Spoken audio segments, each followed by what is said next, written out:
Welcome to all food tech aspirant in food tech online platform. This video basically based on the Jharkhand Food Safety Officer aspirants on the topic of MCQ sets food additives. Right food additives पे ये MCQ set है okay जो Jharkhand food safety officer के post के लिए dedicated है right so MCQ sets देखने से पहले फूड टेक ऑनलाइन प्लेटफॉर्म ने अपनी ई बुक लॉन्च की है जेपीएससी फूड सेफ्टी ऑफिसर की।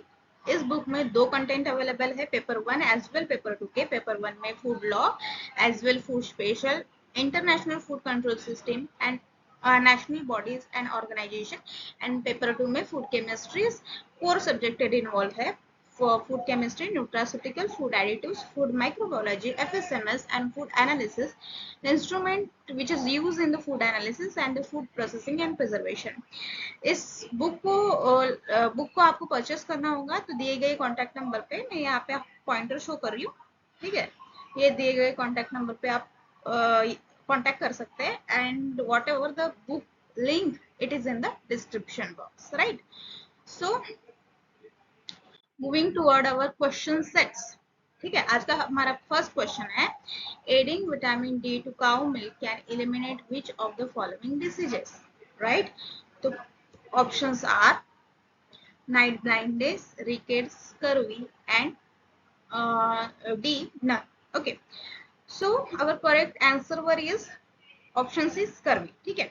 अपन क्या कहते हैं फूड फोर्टिफिकेशन। फूड फोर्टिफिकेशन एक प्रोसेस होती है जिसमें whatever the deficient vitamin in that particular food material that we are going to be add into them and उस विटामिन और उन माइक्रो मिनरल्स और माइक्रो न्यूट्रिएंट्स को ऐड करने से वो डिफिशियंसी चली जाती है।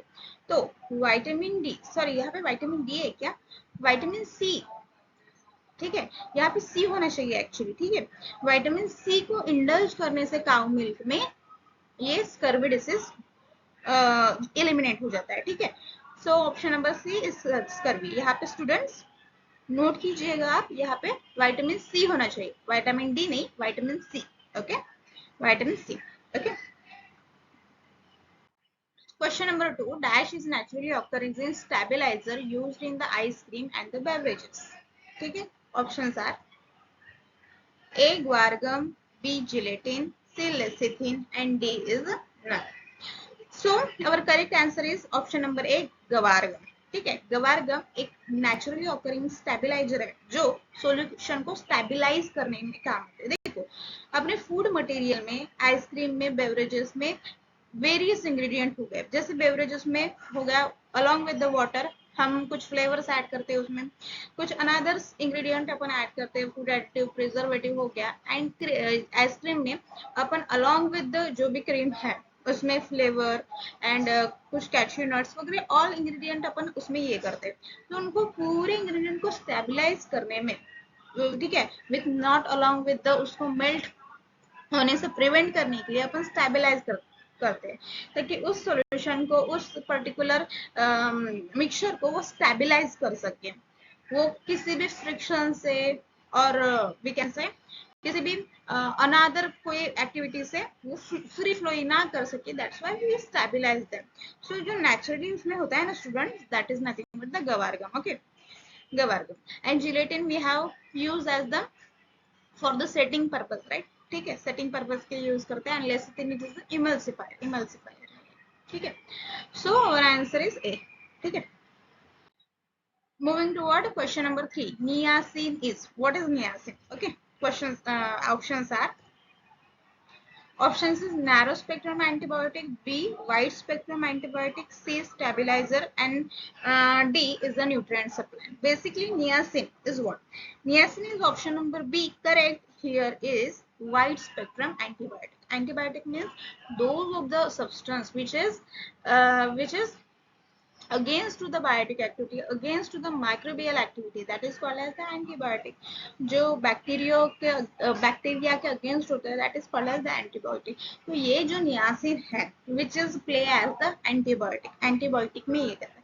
अब ये क्या होता है, narrow spectrum and wide spectrum, those of the group of the microorganisms or those of the biotic antibiotic which is act the wide of group of the range of the antagonistic reactions with them, with respect to them, that is called as the wide spectrum antibiotic. And those of the group of the antibiotic which is react against the just small, just group of the microbial in that, so it is called as the narrow spectrum antibiotic, right? So here answer is wide spectrum antibiotic. Option number B is correct here. ठीक है. Question number 4, lecithin is, मैंने पिछले भी question में बताया था what do you mean by the lecithin is. Lecithin is, options are option A alkaloid, B glycoside, C phospholipid and D all of the above. First is the lecithin. It is lecithin एक emulsifier है, ठीक है. जो option number C, I think that is correct, phospholipid, phospholipid है, ठीक है. Option number C is correct, phospholipid. इसमें कैसा होता है, लेसिथिन है वो नेचुरल इमल्सिफायर करता है. जो भी सॉल्यूशन हो गया स्टूडेंट्स, उस सॉल्यूशन की, जैसे कि हमने वाटर एंड ऑयल का सॉल्यूशन लिया, तो हम अपने को उसको क्या है वन फेज में लाना है, तो अपन उसमें क्या डालेंगे, अपन उसमें इमल्सिफायर डालेंगे ताकि वो पूरे वन फेज में कन्वर्ट हो सके. तो ये जो फॉस्फोलिपिड्स है, लिपिड्स यानी फैट का कंटेंट हो गया, ठीक है. ये लिपिड यानी फैट का कंटेंट हो गया, ठीक है, फैट का कंटेंट. एंड जो भी ये फॉस्फो है, ठीक है, that is nothing but the phosphate. ये कंबाइन ग्रुप है, phosphate as well as the lipid. तो ये जो भी हो गया, that is which is basically main found in the egg में, जो है लेसिथिन फाउंड किया जाता है, which is act as the phospholipid. तो वो जनरली जनरली इमल्सिफायर का काम करता है, ठीक है. तो लेसिथिन एक फॉस्फोलिपिड हो गया, ठीक है, फैट के कैटेगरी में आता है. Okay, so lecithin is phospholipid is our answer. 5, the product. Question number 5 here is the product of the auto-oxidation is called as the free radicals, butylated hydroxytoluene, C is the radical scavenger and D is the derivative.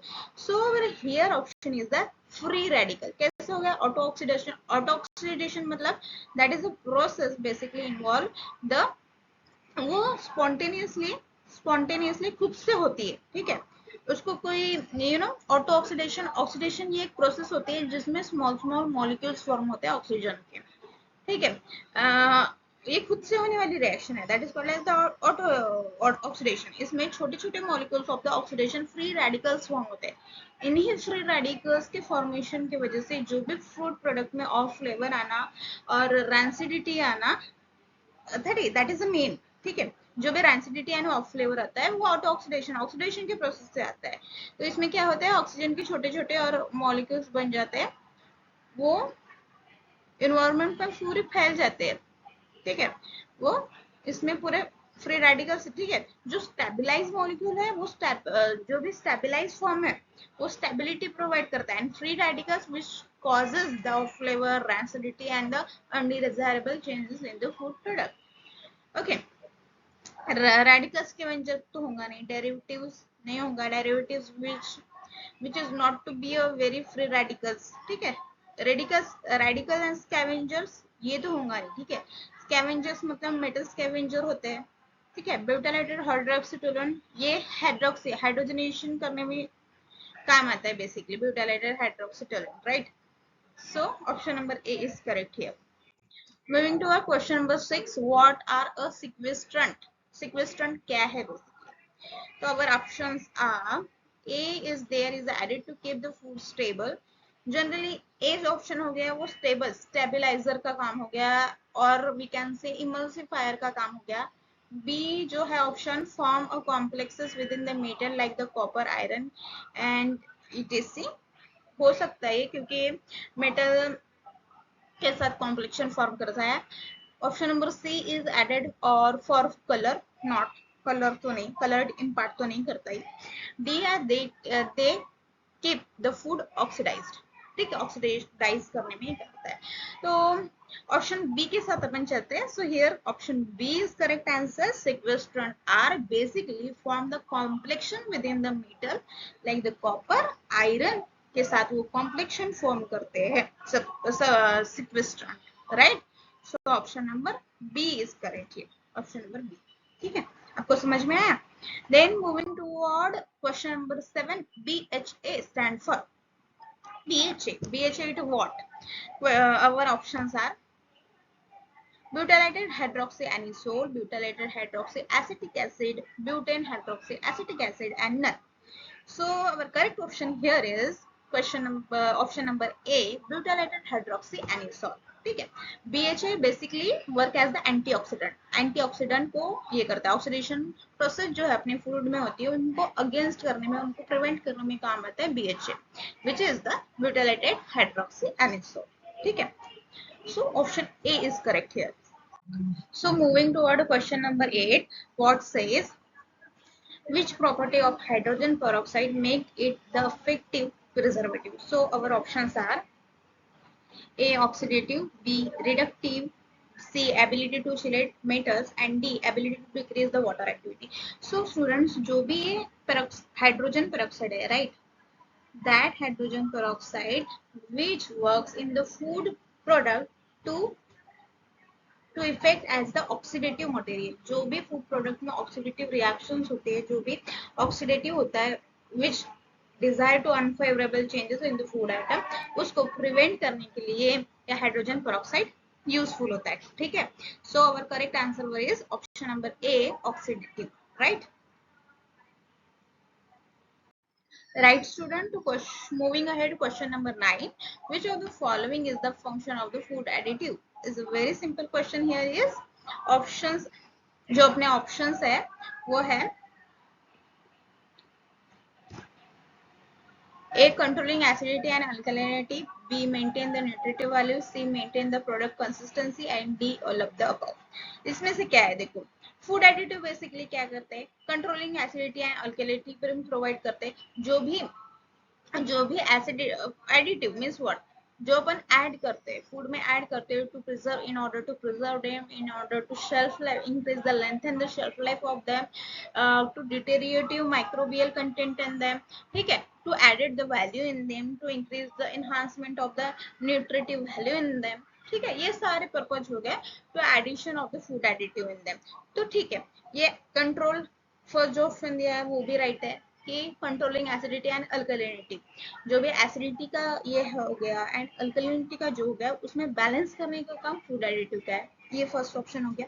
Maintain the nutritive value, जो भी balance करने, enhancement of the nutritive value as well balance of the nutritive value in the food, that is also the purpose of add the food additive in them.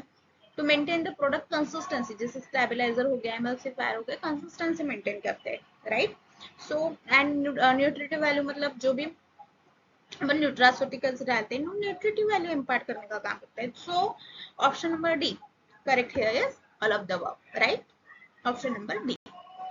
Moving toward our next question. Question number 10. Which of the following use as the clarifying agent? Options are gelatin, B, bentonite, C, dichromaceous earth. ठीक है. Basically and D is all of the above. Basically जो भी clarifying agent है, जैसे कि beer के case में अपन देखते हैं कि क्लैरिफाइंग एजेंट डालते हैं to remove out the haze in between them, जो भी हेज क्रिएट होता है बियर में. ठीक है.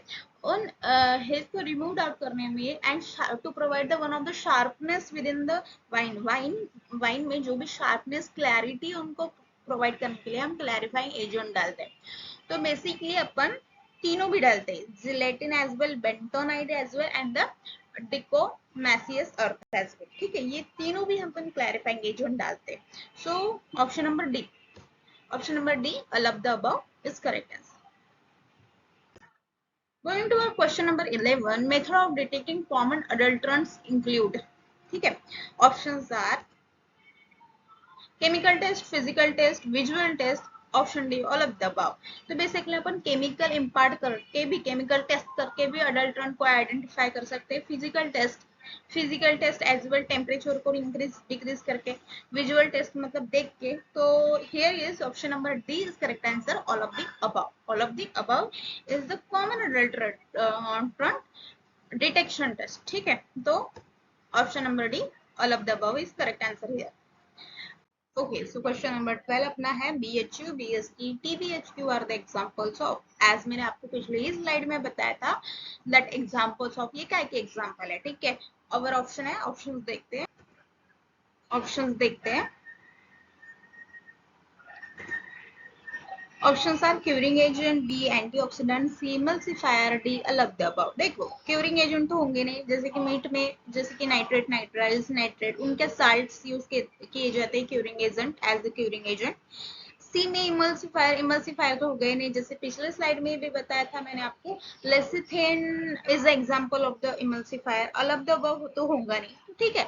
अपना जो रिमेनिंग आंसर है option number B, antioxidant is correct. ये जो भी ब्यूटाइलेटेड हाइड्रोक्सीटोलिन है, टेट्रा ब्यूटाइलेटेड हाइड्रोक्सीक्यूनियन है, वो ऑक्सीडेशन को प्रिवेंट करने में काम होते हैं। जो भी अपना फूड प्रोडक्ट हो गया, तो उसमें क्या है कि सर्टेन एंजाइम एक्टिविटीज से, माइक्रोबियल एक्टिविटीज के वजह से, और as well as physical change की वजह से, टेम्परेचर एनहांसमेंट होने की वजह से, एज वेल टेम्परेचर डिक्रीजमेंट होने की वजह से oxidative some of the reactions हो जाती है, जिसमें कि फूड का ऑफ फ्लेवर आना, फूड का अनडिजायरेबल चेंजेस में कन्वर्ट हो जाना, ये पूरे चेंजेस फूड में आ जाते हैं। तो हम as a B H T, TBHQ, BHQ as a antioxidant oxidation को प्रिवेंट करने में उसमें इंडल्ज करते हैं, ठीक है। So our option number B is correct answer here, antioxidant, ठीक है। Moving toward question number 13, which of the following is used as a floor treatment agent? जैसे कि अपन फ्लोर हो गया, फ्लोर मतलब वीट का फ्लोर हो गया, कौन सा भी फ्लोर होगा, उसके ट्रीटमेंट के लिए कौन सा एजेंट यूज करते हैं। तो देखते हैं अपने ऑप्शंस क्या है। Options are ascorbic acid, B, A, cysteine, C is the potassium bromate and all of the above। देखो इसमें तो ascorbic acid, cysteine है, and potassium bromate है। तो अगर करेक्ट आंसर हियर होगा is I think option number D is correct answer here, all of the above. देखो जो भी एस्कॉर्बिक एसिड है, हाँ, उसमें अपन क्या करते हैं, जो भी ये जो भी अपने ये फ्लोर ट्रीटमेंट के लिए यूज किए जाते हैं, वो वाटर को रिटेन करने में क्या आता है। वाटर जैसे भी इसमें एब्जॉर्ब हो गया, माइक्रोबियल एक्टिविटी डिक्रीज होता है। जो भी जैसे कि अपन फ्लोर में देखते हैं, दैट इज एकदम उसमें वाटर कंटेंट स्लो होता है, लेकिन जो भी वाटर कंटेंट है उनको रिटेन करने में, उसको एब्जॉर्ब करने में ये ये यूज किए जाते हैं, ताकि जो भी वाटर एक्टिविटी है वो स्लो और डिक्रीज हो जाए, ठीक है। सो ascorbic acid as well cysteine and as well the potassium bromate is used as the floor treatment, ठीक है। Moving to order question number 14, gelatin is the effective as a clarifying agent against, so A is a protein, B tannin, C cellulose and D none। So gelatin is basically used for the to set the jelly like the material, ठीक है। Is effective clarifying agent, जो भी clarifying agent है वो tannin के लिए use किया जाता है, ठीक है। Option number B tannin is correct answer here. So कैसे कैसे, जो भी जैसे कि अपना कॉफी हो गया, ठीक है, कॉफी हो गया और बियर लाइक सब्सटेंस हो गया, तो इसमें क्या हो गया कि हेज की वजह से और समथिंग अनडिजायरेबल प्रोडक्ट की वजह से इसमें सर्टन उतनी भी क्लैरिफाइडिटी आती नहीं है, हेजीनेस आ जाता है। आप नोट डाउन करते चलेगा, मैं जो भी बताती हूँ, ठीक है। दैट इज द, आप नोट करते चलिएगा, जो भी हेजीनेस है, हेजीनेस की वजह से क्या होता है, ज्यादा एक्सेसिव हेजीनेस आ गया उस प्रोडक्ट में, क्लैरिफाई नहीं दिखती है, ठीक है। एंड अनडिजायरेबल कुछ भी आ जाते हैं उसमें, जिसकी की वजह से मतलब अनडिजायरेबल अपन बोल सकते हैं, एस्टोनियस मैटर आ जाता है, और एज वेल द कंटेमिनेंट्स आ जाते हैं, जिसमें कि वो जो बियर है एज वेल जो भी प्रोडक्ट है वो क्लैरिफाई नेचर का नहीं होता। तो जैसे भी हम जिलेटिन ऐड करते हैं अगेंस्ट द टैनिन, टैनिन के भी सब्सटेंस होता है जो जिसकी वजह से क्लैरिफिकेशन उतना भी प्रोवाइड नहीं होता, तो उसमें अपन जिलेटिन ऐड करके उसको क्लैरिफाई कर सकते हैं, ठीक है। So option number B tannin के अगेंस्ट में जिलेटिन वर्क करता है एज ए क्लैरिफाइंग एजेंट, ठीक है। So option number B is correct here. Okay guys, so moving toward a question number 15, dash are used to maintain uniform dispersion of one liquid in another such as oil in water। Okay, so our options are, options देखते हैं अपन, options क्या है। A is a hydrophobic, second is the emulsifier, C is mayonnaise, D is stabilizer। So question मेरे क्या बोल रहा है देख लीजिए आप, ठीक है, ठीक है। Are used to dash are used to maintain a uniform dispersion of a one liquid in the another such as the oil in water। जैसे कि आपको एग्जांपल दिया गया है इमल्शन का, ठीक है, ऑयल इन द वाटर, जैसे ऑयल इन द वाटर में एग्जांपल हो गया जैसे कि milk, that is the best example of the oil in the water, water में ऑयल है, तो ये क्या हो गया, ये जो दो फेजेस है वो दो फेजेस को कन्वर्ट करने का काम वन फेज में करता है। तो ये कौन करता है, एक यूनिफॉर्म डिस्पर्शन में लाने का काम कौन करता है, that is our option number B is correct, emulsifier. ठीक है, इमल्सिफायर ये क्या होता है, ठीक है, इमल्सिफायर का फंक्शन क्या होता है कि जैसे कि ये इमल्सिफायर हो गया तो इसका जो वन एंड हो गया वो हाइड्रोफोबिक फोबिक होता है और सेकेंड इज द हाइड्रोफिलिक होता है। जो हाइड्रोफिलिक ये है वो अट्रैक्ट होता है, जो भी हाइड्रोफिलिक ये हो गया यार, तो ओके, सो हाइड्रोफोबिक एंड होते हैं एंड हाइड्रोफिलिक एंड होते हैं। और हाइड्रोफिलिक मीन्स वाटर लविंग, तो उस वाटर लविंग जो भी कंटेंट है वो यहाँ पे आ जाता है। हाइड्रोफोबिक मीन्स वाटर हेटिंग, वो कंटेंट यहाँ पे आ जाता है। सो दो फेज का कन्वर्शन वन फेज में करने के लिए, जैसे कि ऑयल इन वाटर हो गया, वाटर इन ऑयल हो गया, जैसे बटर एग्जाम्पल हो गया, सॉरी वाटर इन ऑयल का, ठीक है, वैसे इमल्सिफायर यूज किए जाते हैं to formation of the one uniform phase के लिए। ठीक है, okay, so option number B is correct. Question number 16, which of the following operation reduce the dietary fiber content in the cereal? तो देखो, serials की बात हो गई। सीरियल्स मतलब आप जान रहे हैं, सीरियल्स मतलब क्या हो गया, जो ग्रासिया फैमिली में आते हैं, ठीक है, ग्रास फैमिली में आते हैं, दैट इज अ मोनोकोटिलिडोन्स। ठीक है, उसका डाइटरी फाइबर कंटेंट रिड्यूस करने में कौन सा ऑपरेशन हेल्प करता है, यहाँ पे रिड्यूस दिया गया है। ठीक है, ये ऑप्शन जो ये क्वेश्चन है is very important student for your entrance exam. तो सीरियल्स में देखिए जनरली प्रोसेसिंग क्या होगी सीरियल्स में, ठीक है, ड्राइंग तो होंगी, लेकिन ड्राइंग से तो generally drawing is the favourable condition for the serial. जैसे अपन सुखाते हैं उनको फॉर द मॉइस्चर लो करने के लिए उसको अपन ड्राइंग प्रोवाइड करते हैं। रेट्रोग्रेटेशन तो नहीं होगा, रेट्रोग्रेटेशन आफ्टर जेलेटाइजेशन होता है, ये प्रोसेस आप ध्यान में रखिएगा। ग्राइंडिंग करते समय उतना भी अनफेवरेबल चेंजेस नहीं होगा कि डाइटरी फाइबर रिड्यूस होगा। सो ऑप्शन नंबर डी मिलिंग करते वक्त क्या होता है कि जो भी अपना आउटर लेयर है, आउटर लेयर में डाइटरी फाइबर के कंटेंट बहुत ज्यादा पाए जाते हैं। मिलिंग के जनरल सीरियल्स के, ये जैसे सीरियल्स हो गया राइट, तो सीरियल्स के जो भी हस्क कंटेंट हो गया, ब्राउन कंटेंट हो गया, उस ब्राउन कंटेंट में और द हस्क कंटेंट में डाइटरी फाइबर पाए जाते हैं, तो उस कंडीशन में ये रिड्यूस हो सकता है। So option number D milling is our correct answer. So, moving toward question number 17, which of the first use the synthetic sweetening agent? Synthetic sweetening agent कौन सा firstly use किया गया है? Our options are first is sorbitol, B is aspartame, C is saccharin, D is the nut. देखो, इसमें किया गया है कि सिंथेटिक एज ए सिंथेटिक, अपन नेचुरल तो स्वीटनर्स है ही अपने, ग्लूकोज हो गया वगैरह वगैरह, मोनोसैकेराइड्स हो गया, डाइसैकेराइड्स हो गया, सुक्रोज हो गया। तो सिंथेटिक के केस में अपन फर्स्टली अपन जो स्वीटनिंग एजेंट यूज किया था इन द फूड प्रोसेसिंग में, that is nothing but the सैचार। ठीक है, सैचरी ये ऐसा आर्टिफिशियल और द सिंथेटिक स्वीटनिंग एजेंट है जिससे हमने फर्स्ट टाइम यूज किया था इन द फूड प्रोडक्शन में। ठीक है, generally which is refer from the natural sugar से अपन सिंथेटिक शुगर का फॉर्मेशन करते हैं, और हम सिंथेटिकली भी उसका फॉर्मेशन किया जा सकता है apart from the natural sources. Okay, so option number C is our correct answer. Saccharin भी बोल सकते हैं उसको, ठीक है। Moving toward question number 18, the function of the sugar in the food. क्या है function? Is a very easy question, right? And आपको इसके अंदर का फिनोमिना, इसके बिहाइंड का जो भी फिनोमिना है आपको ध्यान में रखना होगा कि क्या है फंक्शन। ठीक है, तो our options are humectant, plasticizer and the sweetener. देखो, ये जो शुगर है वो फूड में एज अ स्वीटनेस भी अपार्ट करता है, स्वीटनेस का भी काम करता है, एक फ्लेवर प्रोवाइड करने का काम करता है, जो भी है sweet and product, sweet and flavour impart करने का काम करता है।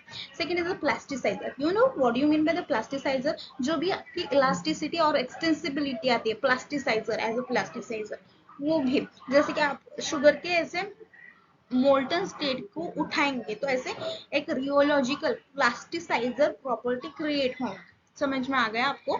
And the humectant means water retain करने की कैपेसिटी, उसको वाटर एब्जॉर्ब करने की capacity, that's why microbial load उस फूड प्रोडक्ट का कम हो सके। ठीक है, तो ये तीनों भी उसके फंक्शंस है शुगर के। So our option D, all of the above is correct answer.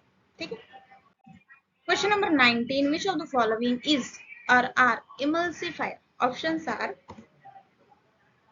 lecithin, CMC and the gums. D, all of the above. So our correct answer is the all of the above. जैसे मैंने पहले ही बताया था, lecithin, which is one of type of the protein found in the egg, is also the emulsifier which converted the two phase into one phase. CMC, CMC also जो ice cream के case में use किया जाता है, ये methylated form होता है। ठीक है, methylated form which is use in the ice cream to convert it into the one mixture, uniform mixture, used as the emulsifier, CMC, methylated form. gum गम भी एज द इमल्सिफायर यूज किया जाता है। जैसे कि फॉर एग्जाम्पल अपने एकदम jelly like substance हो गया, उसमें थोड़ा सा गम यूज किया जाता है to stabilise, to to uniform that product. ठीक है, सो तीनों भी आंसर वर करेक्ट है, that's why D is our correct answer, all of the above. ठीक है, question number 19 dash is used, question number 20 dash is used as a chelating agent in the canned seafood. Our options are polyphosphatase, B, sorbic acid, citric acid, and D, none. So our option A, polyphosphate is our answer। ठीक है, generally जो student जो भी can food होता है, ये very important question है। ठीक है, आप इसको नोट डाउन कीजिए, आप इसको ध्यान रखिएगा। जो भी कैन फूड होता है, ठीक है, ठीक है, तो उसमें क्या होता है, generally acidic in the conditions होता है, जैसे अपन विनेगर उसमें इंपार्ट करते हैं। ठीक है, एसिडिक कंडीशन में होता है। तो इसमें जो भी चिलेटिंग एजेंट है, metal scavenger, as a metal scavenger chelating agent polyphosphates का यूज किया जाता है। ठीक है, ठीक है, citric acid as sorbic acid, citric acid flavouring impart करने के लिए पर्पस के हिसाब से यूज किया जाता है, as well sorbic acid as preservative use किया जाता है। So polyphosphate as the case of the metal scavenger chelating agent के इसमें यूज किया जाता है, right. Moving toward question number 1, MCG is, what is mean by the MCG? Monosodium glutamate।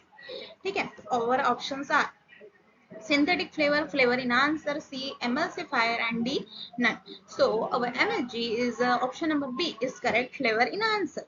देखो, most of the food, इसकी एक मैं बात बताती हूँ आपको, जिस भी food, it is one of the Chinese flavour enhancer. ठीक है, ये चाइनीज फूड प्रोडक्ट है, चाइनीज ये है। ठीक है, तो एक ये फ्लेवर इंपार्ट करने का काम आता है। ठीक है, अब जिस भी फूड प्रोडक्ट में साल्ट हो, उसी में ही हम जब मोनोसोडियम ग्लूटामेट को इंपार्ट करेंगे, तभी वो अपना वर्क है वो इजीली शो कर पाएगा। जिस फूड प्रोडक्ट में साल्ट नहीं होगा, monosodium glutamate as a flavour enhancer उसमें काम नहीं कर पाएगा।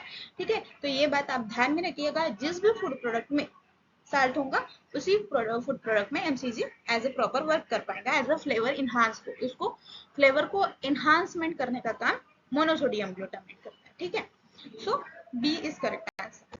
सो question number 22, which of the following inhibits yeast and mold growth but less effective against the bacteria? So option, our options, sorbic acid, stearic acid, butyric acid, and the acetic acid. So our correct answer here is option number A, sorbic acid। Student देखो, generally sorbic acid organic state की condition में होता है, it is organic acid. ठीक है, तो ये जो दैट्स व्हाई, ठीक है, ऑर्गेनिक एसिड होने की वजह से जो भी ईस्ट एंड मोल्ड है, उनको तो ये इनहिबिट करता है, लेकिन ये बैक्टीरिया के अगेंस्ट में है। ठीक है, so correct answer is A, sorbic acid, our right answer. ठीक है, moving toward question number 23, the highest level of the test material that produce no adverse health effect is called as the, options are grass, Noel, C, ADI, and D, none. What is our answer? So our answer here is option number B is correct answer, that is a NOEL। okay, that is a no observable effect level। so इसमें क्या होता है, generally में अपन जो भी animal tested करते हैं, उस एनिमल में कोई सा भी टॉक्सिसिटी प्रोवाइड ना करके, उसको कोई सा भी हार्म प्रोवाइड ना करके, highest level of the taste material ये प्रोड्यूस करता है। So that is the option number B, NOEL is correct answer. ठीक है, NOEL। So it is a GRAS is nothing but generally recognise as safe, ये तो नहीं हो सकता, ठीक है। So option number B is our correct answer here, over here. Question number 24. Name the agent that help in the maintaining the alkaline change during the food processing and maintain the stability and the flavor too. Options are anti-foaming agent, anti-caking agent, sequestrant, and the buffering agent. So our correct answer over here is question number D. Sorry, option number D is buffering agent. Buffering agent which is help to maintaining the one of the alkaline changes, ठीक है, जो भी alkaline changes होते हैं उनको maintain करने का काम ये बफरिंग एजेंट है, ठीक है, करते हैं। जब भी फूड प्रोसेस होता है राइट, तो जो वो फूड प्रोसेसिंग में certain vitamin changes, mineral changes और सर्टेन प्रोटीन चेंजेस होते रहते हैं, तो एज बफरिंग एजेंट उनको स्टेबलाइज करने का काम ये करते हैं, ठीक है। तो जो भी है वो बाइंड करने का काम करके उनको स्टेबलाइज करने का काम करते हैं। Option number D is right answer over here. Option number D. Moving toward question number 25. Dash is emulsifier naturally present in the soybean. Our options are alginate, B lecithin, C isoflavone, D none. So our correct answer over here is nothing but the lecithin. Lecithin is a naturally emulsifier which is present in the soybean. That's why lecithin as the synthetically used as the emulsifier in the many of the cases too. Changes in the one solution, one phase में convert करने के लिए lecithin generally use किया जाता है।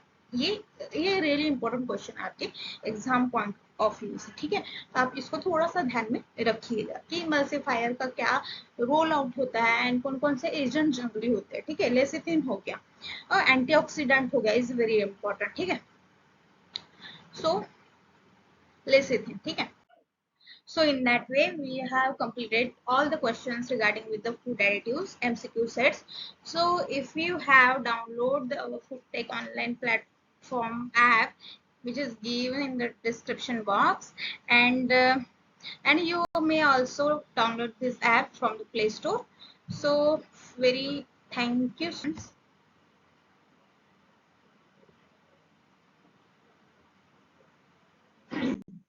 Thank you so much, student, for this class. Thank you.